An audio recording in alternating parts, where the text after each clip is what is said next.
All right, we are still going over chapter 14. Chapter 13 was about creating views, very simple. Now we're talking about creating scripts, okay? One of the things I did want to show you with scripts was this idea of being able to put it into a while clause. So let's go ahead and take a look at that. All right, you can do the research, see what the difference is between local temporary tables and table variables. You can use both, either or, usually in our case. The thing with this is I believe that these tables will stick around longer. Okay, and let's go ahead and we'll try that on a little bit too. Okay. A variable is only good while you're writing a script. This may exist further. I'll show you.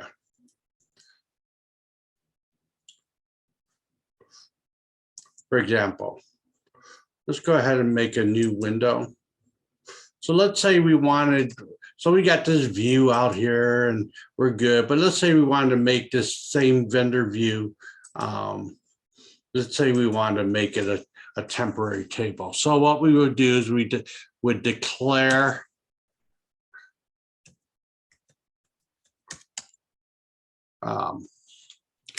we'll call it vendors. And we'll just see a CA. Okay, I'll always go back and look at the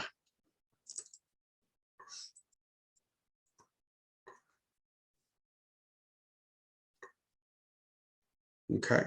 So you see how you got to put those characters in there. All right. So let's go ahead and create that.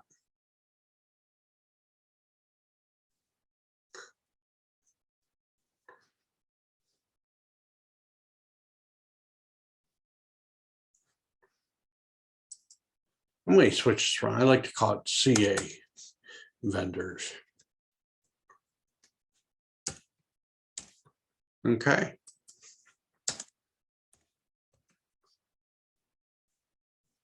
And then you got to do your what field you want. Let's say vendor ID.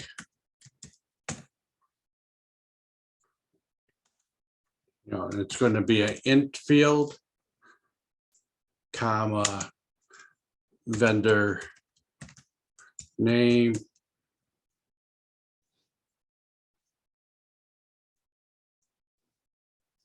And it'll be a varchar 50. And let's say vendor state.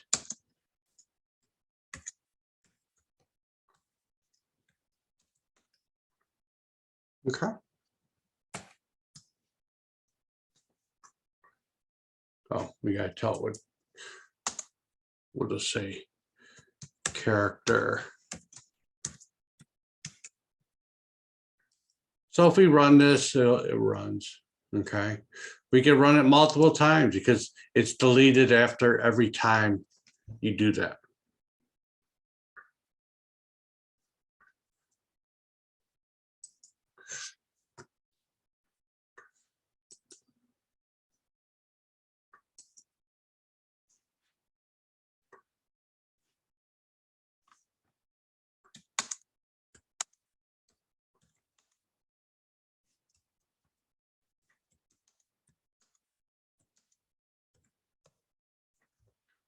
All right. Now, if we wanted to add rows to this, we could just say insert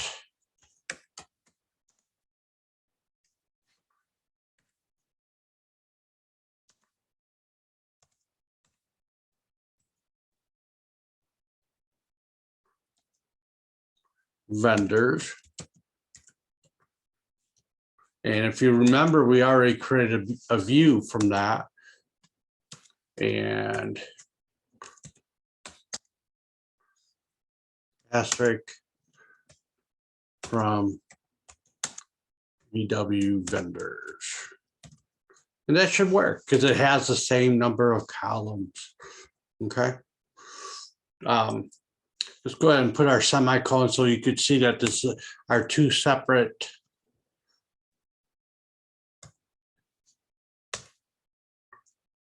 Okay. And let me just, all right. So if I run this, and it put, basically it put all 75 rows from California in there. Okay.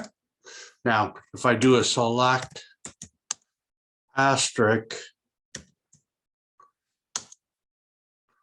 from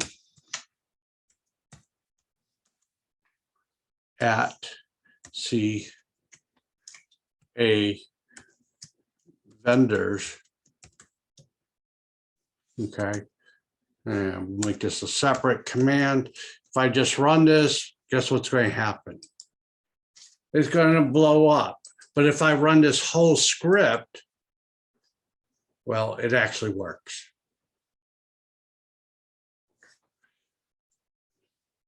Now, just for the fun of it, let's change this from, by the way, if I run this again, it will not work. Okay. Now let's create a temporary table for this. So if you look at our notes, you'll notice that we don't have to declare it. We just have to do it, okay? So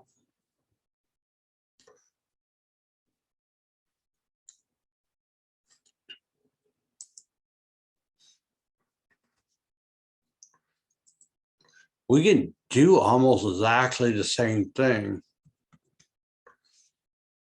but we do have to create that table first. So in this case, what we're going to do is we'll create the table and then we're going to run the table. So let's go ahead and just copy this all down here so we can stay in the same place, okay? So what we can do here is we do a select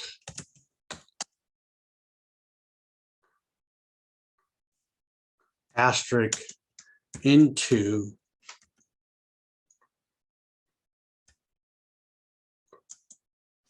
this time we're going to call it, we're going to use the pound sign or the hashtag, and we're going to do from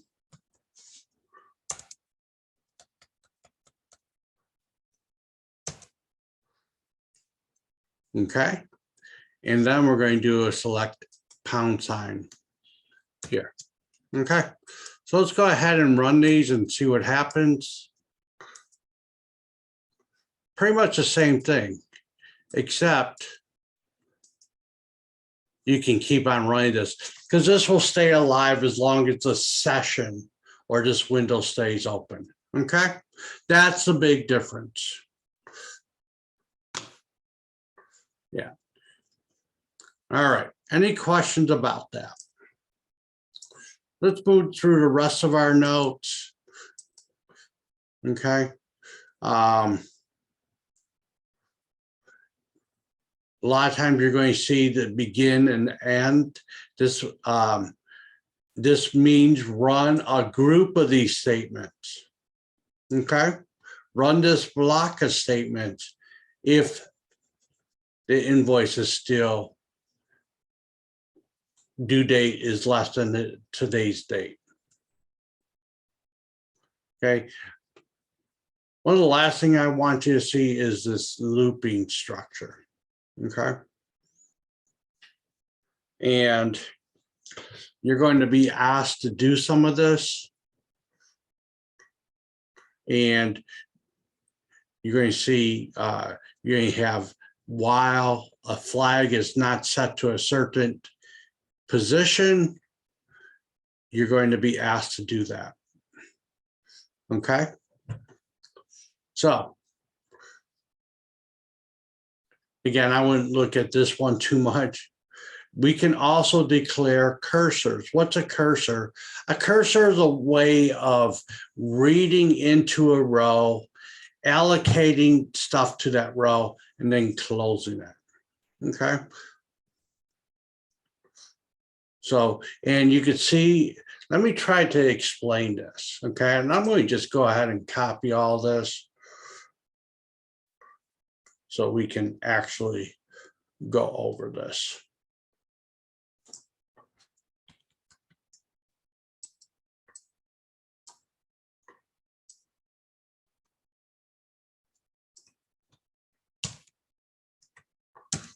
So we're going to make a new query window.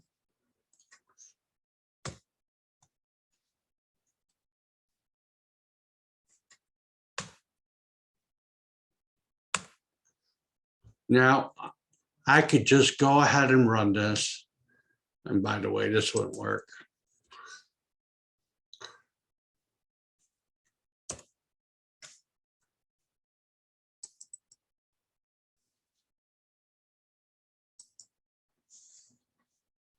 And I always like to separate things out.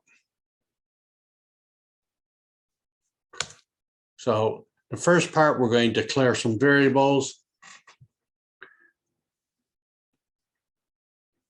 Then we're going to declare a cursor. Now, a cursor is, it's almost like a file that we're going to read through, okay? So, so right here, I'm declaring my variables.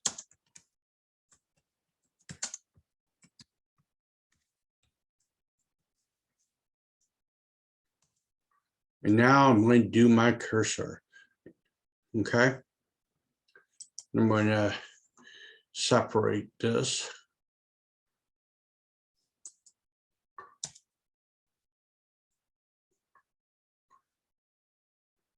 Now notice for my cursor,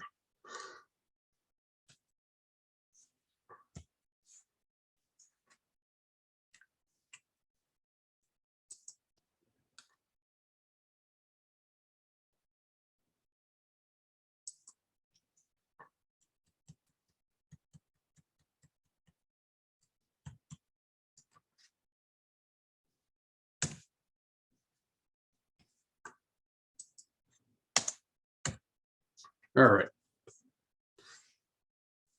So we declare variables.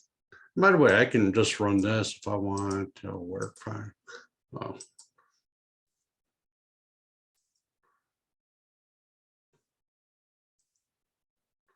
okay, no problem. I can declare my cursor. But after I declare cursor, which is going to be basically a file of this select statement, and I can run this select statement to show you what it'll look like. Okay, so that's my statement. Okay, I can add other things into there if I like, but notice how I have to have a variable for each of these columns. Okay, and again, this is looking where we still owe money on an invoice. Okay, and then once we declare a cursor or our file, it's going to basically, it's going to hold this file. Okay. And after we do that, then we're going to loop through. This allows you to use SQL Server like you would use any other programming language. And we're going to be in a loop. Okay. So let's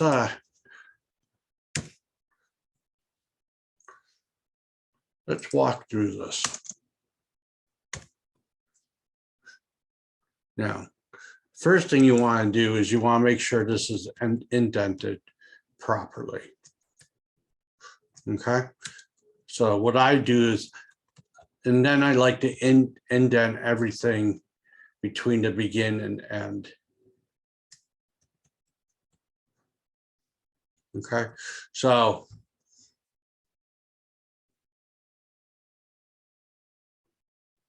now this,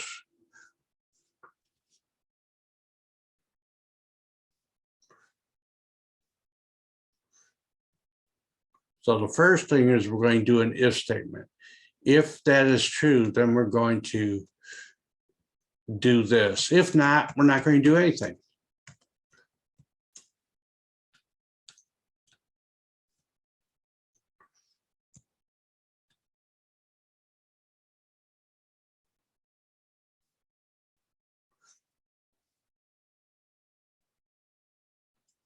Okay. This will retrieve the next row.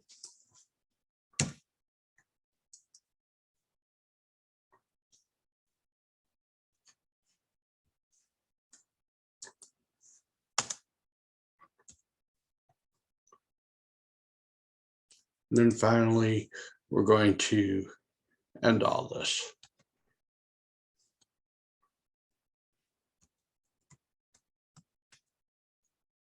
Okay, so that's how it looks. Okay, and then when you're done, you're done.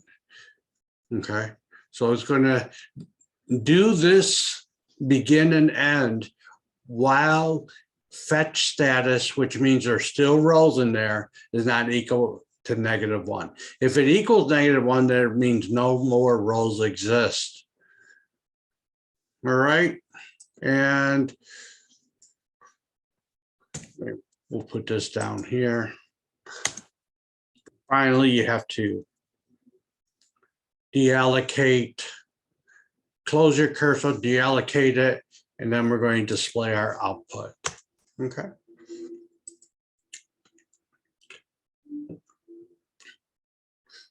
Let me just show you how this looks so you can see the whole thing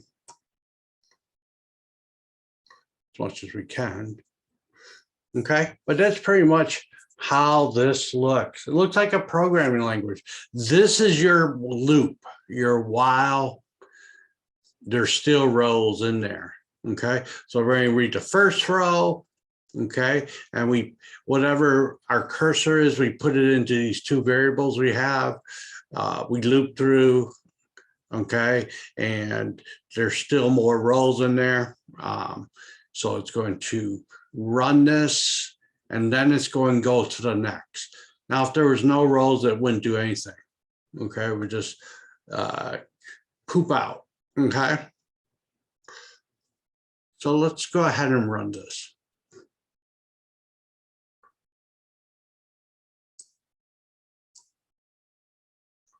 Okay.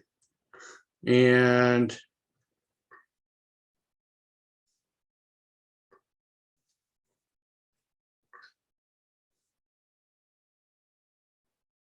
two rows were updated. Okay. Now there's a lot of other things we can do with this. We can put a print statement in here. We can print out these two values. Okay.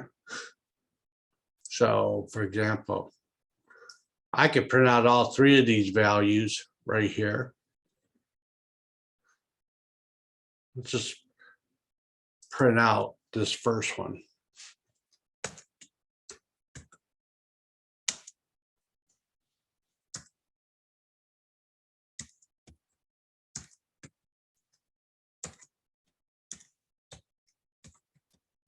Okay. Let's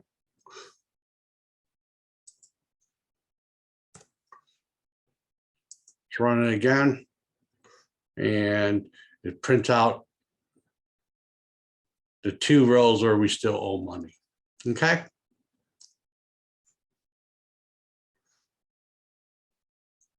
So we only want to see where this is greater than 1,000. Now, if we did 10, let's see what happens. Notice how we can easily change things.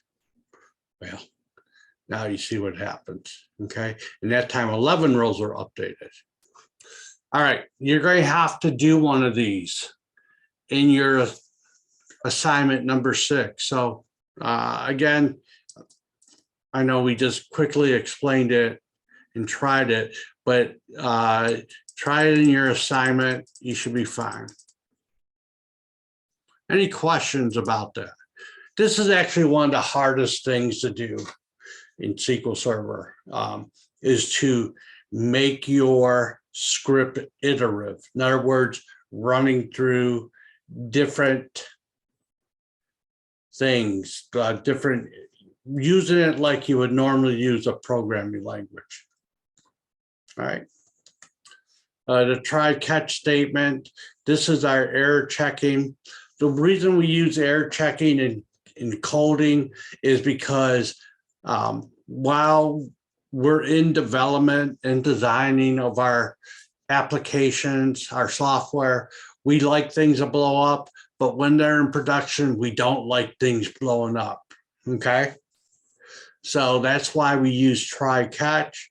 Again, you can look at that on your own. It's not very hard. And again, we're going to use the begin and end, okay?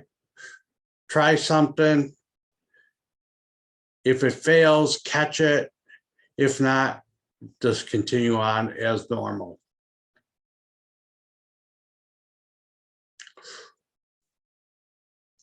We're not going to use this, but you can also run SQL commands from the command prompt. There are times that system administrators need to do that. Especially you all that are going into network security, you might need to look at a database for some reason or another, okay? But you are able to run SQL commands from your command line, okay? Just important to know. All right. And then there's some switches that you can use when you run this command line stuff. These are your switches or attributes. All right, well, that's chapter 14. Any questions?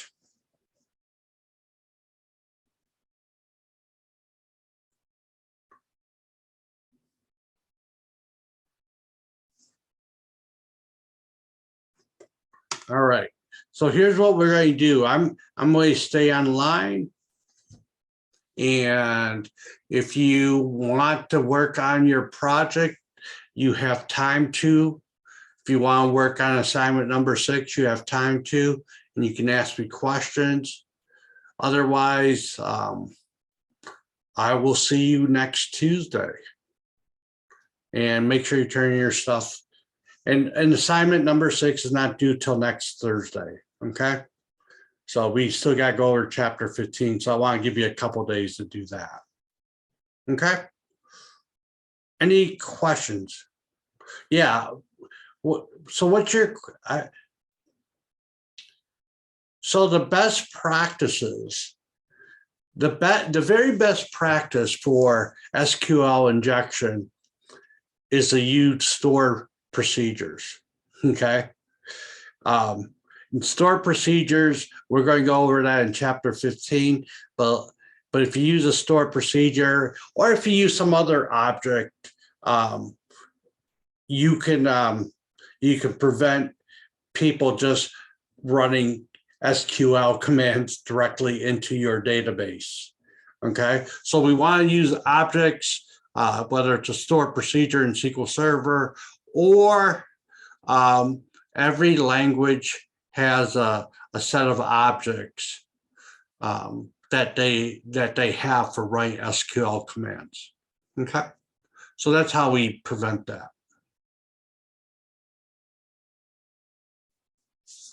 Any other questions?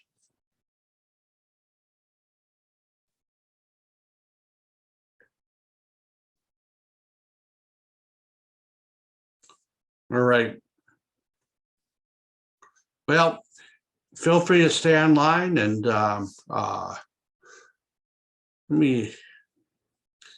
but I'll see you guys next week if you leave.